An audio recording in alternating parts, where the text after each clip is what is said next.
While most of late winter is still gray and brown, there is one plant that pops up with alacrity as soon as it gets a little sun. In fact, it's not just a beautiful little plant, but it's also a solar panel.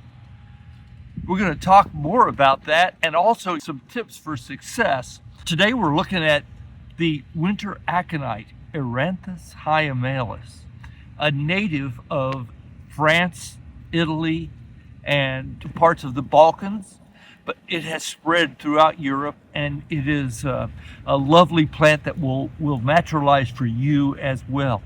One interesting thing about Winter Aconite is its propensity to open when the sun is out and close when the clouds cover the sun.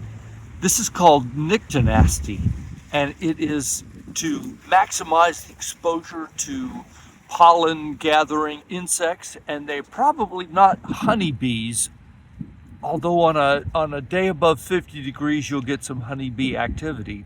But other pollinators, early spring insects, will visit these plants to move the pollen around. Here's one that's more open.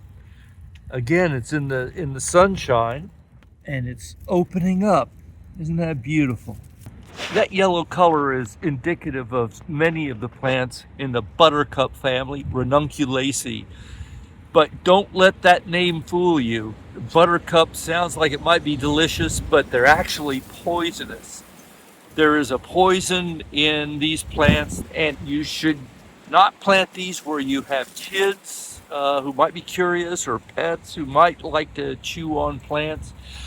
But it's a wonderful plant for the woodland garden under Japanese maple trees or any deciduous tree.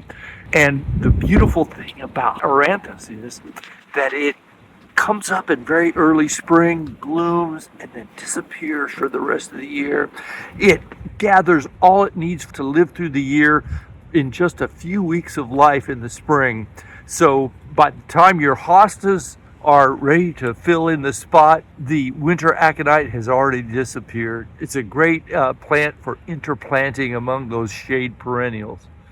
One of the beautiful things about being poisonous is that rabbits, deer, squirrels will not mess with these plants. They seem to understand intuitively that they're not to be eaten by living things. So if you have a problem with squirrels or deer, if the deer are eating your tulips, this is one of the plants you want to plant in their place in those exposed parts of your garden.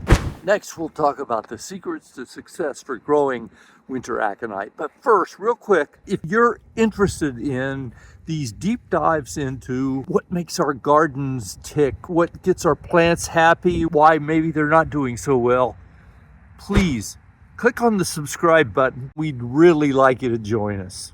So one of the things you have to remember when you plant Winter Aconite is when you order it from a bulb company, you'll get a little net bag with some dried tubers in it. If you plant those immediately into the soil as is, you may have some problems with them coming back, or even surviving the first winter. What you want to do is soak those little things in room temperature water for 24 hours. Get them nice and plump. They need to be plump and full of water when they go in the ground. Plant them about 3 to 4 inches deep, and in the spring you'll have the Winter Aconite popping up to brighten your March days. It does prefer shaded conditions during the heat of the summer. Winter Aconite is not a mistake or a savior, it's a specialist. It comes in late winter, early spring, pops up and has this wonderful golden carpet that stays around for a couple weeks, and then the whole plant disappears. So it's gone. It's a great plant for those locations under deciduous trees. It doesn't like to dry out completely, but it has to be well-drained soil. If you're interested in those plants that will do well in those conditions, you might think about golden ragwort, which I talk about in another segment. It is a native powerhouse that picks up where the Winter Aconite leaves off. If you found this plant profile helpful, hit that subscribe button and join our family.